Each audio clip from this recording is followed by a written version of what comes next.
ꯑꯍꯥꯟꯕꯃꯛꯇꯗ channel ꯑꯁꯤꯒꯤ ꯃꯥꯏꯀꯩꯗꯒꯤ ꯃꯤꯌꯥꯝꯕꯨ ꯇꯔꯥꯝꯅ ꯑꯣꯛꯆꯔꯤ ꯅꯨꯡꯁꯤꯖꯔꯕ ꯑꯩꯒꯤ ꯚꯤꯌꯨꯋꯔꯁꯤꯡꯅ ꯁꯕꯁꯀ꯭ꯔꯥꯏꯕ ꯇꯧꯗ꯭ꯔꯤꯕ ꯑꯣꯏꯔꯒꯗꯤ ꯁꯕꯁꯀ꯭ꯔꯥꯏꯕ ꯑꯃꯃꯝꯗꯪ ꯇꯧꯁꯤꯟꯕꯤꯔꯝꯃꯨ ꯍꯥꯏꯅ ꯏꯔꯩꯖꯥ ꯈꯨꯗꯤꯡꯃꯛꯇ ꯅꯤꯡꯁꯤꯡꯖꯔꯤ ꯂꯣꯏꯅꯅ ꯉꯁꯤ ꯅꯨꯃꯤꯗꯥꯡꯋꯥꯏꯔꯝꯗ ꯐꯣꯡꯈꯤꯕ ꯄꯥꯟꯗꯝ ꯄꯥꯎꯆꯦꯗꯒꯤ ꯂꯧꯈꯠꯆꯔꯒ ꯃꯤꯌꯥꯝꯒꯤꯗꯃꯛꯇ ꯄꯥꯎꯗꯝꯖꯒꯦ ꯑꯍꯥꯟꯕꯗ ꯃꯤꯑꯣꯏ ꯑꯃ ꯇꯝꯊꯤꯅ ꯐꯨꯔꯝꯕꯗꯒꯤ ꯂꯥꯏꯀꯠꯅꯕ ꯉꯝꯗꯅ ꯂꯩꯈꯤꯗ꯭ꯔꯦ ꯄꯥꯊꯣꯛꯆꯔꯤ ꯏꯝꯐꯥꯜ ꯋꯦꯁ ꯗꯤꯁꯇ꯭ꯔꯤꯛ ꯑꯃꯗꯤ ꯀꯥꯡꯄꯣꯛꯄꯤ ꯗꯤꯁꯇ꯭ꯔꯤꯛ ꯑꯅꯤꯒꯤ ꯂꯣꯟꯅꯕ ꯃꯐꯝꯗ ꯂꯩꯕ ꯀꯥꯡꯆꯨꯞ ꯆꯤꯔꯨꯗꯒꯤ ꯅꯨꯄꯥ ꯑꯃ ꯃꯁꯛ ꯈꯪꯗꯕꯁꯤꯡꯅ ꯐꯥꯔꯕ ꯃꯇꯨꯡꯗ ꯇꯝꯊꯤꯅ ꯐꯨꯔꯝꯕꯗꯒꯤ ꯂꯥꯏꯀꯠꯅꯕ ꯉꯝꯗꯅ ꯂꯩꯈꯤꯗ꯭ꯔꯦ ꯍꯥꯏꯔꯤ ꯂꯩꯈꯤꯗ꯭ꯔꯕ ꯃꯤꯑꯣꯏ ꯑꯗꯨ ꯃꯤꯔꯥꯡꯒꯤꯔ ꯃꯤꯆꯦꯛ ꯀꯧꯏ ꯆꯍꯤ 95 ꯑꯄꯣꯛꯄꯒꯤ ꯃꯃꯤꯡꯅ ꯁꯣꯃꯦꯝ ꯃꯤꯆꯦꯛꯅꯤ ꯊꯧꯗꯣꯛ ꯑꯁꯤꯒꯤ ꯃꯇꯥꯡꯗ ꯉꯁꯤ ꯔꯤꯝꯁꯀꯤ ꯃꯤꯔꯦꯜ ꯁꯪꯗ ꯄꯥꯎꯃꯤꯁꯤꯡꯒ ꯂꯩꯈꯤꯗ꯭ꯔꯕ ꯃꯤꯔꯥꯡꯒꯤꯔꯒꯤ ꯂꯣꯏꯅꯕꯤ ꯖꯇꯥꯛꯄꯣꯟ ꯃꯤꯆꯦꯛꯀ ꯎꯅꯕꯗ ꯐꯣꯡꯗꯣꯔꯛꯄꯗ ꯃꯍꯥꯛꯀꯤ ꯃꯄꯨꯔꯣꯏꯕ ꯑꯁꯤ ꯉꯔꯥꯡ ꯑꯌꯨꯛ ꯄꯨꯡ 9:30 ꯇꯥꯕ ꯃꯇꯝꯗ ꯌꯨꯝꯗꯒꯤ ꯊꯣꯛꯈꯤꯕꯅꯤ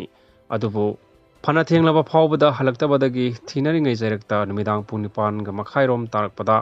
ꯁꯛꯈꯪꯗꯕ ꯃꯤꯑꯣꯏꯁꯤꯡ ꯑꯁꯤꯅ ꯇꯝꯊꯤꯅ ꯐꯨꯔꯕ ꯃꯇꯨꯡꯗ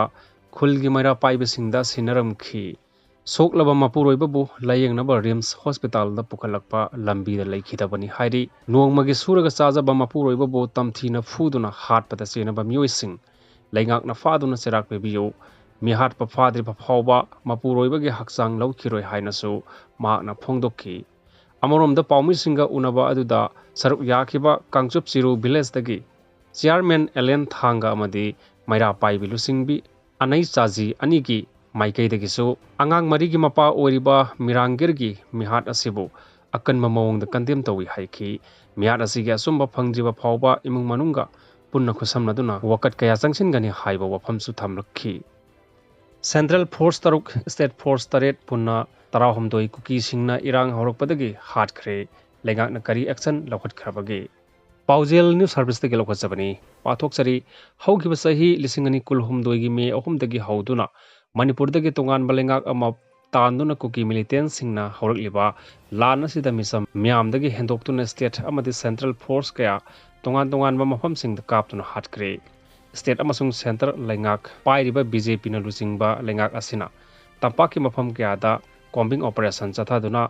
खुचु खुलाई कया फगलबसु कुकी सिंगना तमना तारिबा डिस्ट्रिक्ट सिंगददी कॉम्बिंग ऑपरेशन पांगथोक्तबगी माइकई कयादगी मैरा पाइबी अमदि CSO सिंगना पेंदबा फोंदोकनरकपगा लोइनना union home minister Amit Shah ना मणिपुरदा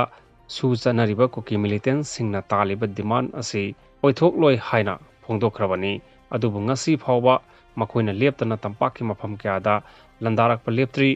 हौखिबा सही असिगे मे 13 दा दोलाई थाबी अमदी ट्रोंगलाउबीगी एरियादा मणिपुर पुलिस की कांस्टेबल हैसनाम जितेन मफम अदुमक्तदा मणिपुर पुलिस की ASI थोकचोम किरण कोबा मियोय अनि कुकी मिलिटेंट सिंगना हाटखी मे 13 दोलाई थाबी एरिया की साइकिल का ताइनबा मफम अमदा असम राइफल्स की अलोक राव कोबा मियोय अमा हाटखी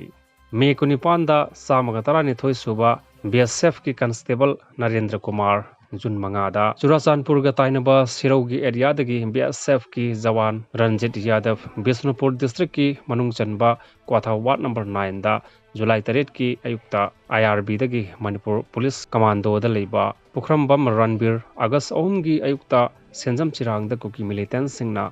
6 सुबा मणिपुर राइफल्स की तौरांगबम ऋषि कुमार हाटखी तेंगनोपल डिस्ट्रिक्ट की मनुंग चलिबा मोरेदा ममांग सही की अक्टोबर 19 दा sub divisional police officer Chingtham Ananda state police की कांस्टेबल वांगखेम समोरजीत अमादि तखेलंबम सलेश्वर कुकी मिलिटेंट सिंगना हाटखी CRPF की सब इंस्पेक्टर N शंकर अमसुंग हेड कांस्टेबल अरूप साइनी कोबा CRPF की मियोय अनि बिष्णुपुर डिस्ट्रिक्ट की नारायण सैनादा सही असिगे अप्रैल 23 दा हाटखी पुनमक असिगे मथक्ता हंदक्ता जिरिबाम डिस्ट्रिक्ट की मरु ओइबा इरांग थोफम मोंगबुंगदा जुलाई 13 दा अजय कुमार झा कोबा CRPF अमा हाटखी असिगा पुन स्टेट फोर्स 8 अमदि सेंट्रल फोर्स 3 हाटखिबा असिदा मणिपुर लेंगा के होम डिपार्टमेंट अमदि सेंट्रल की यूनियन होम मिनिस्टर ना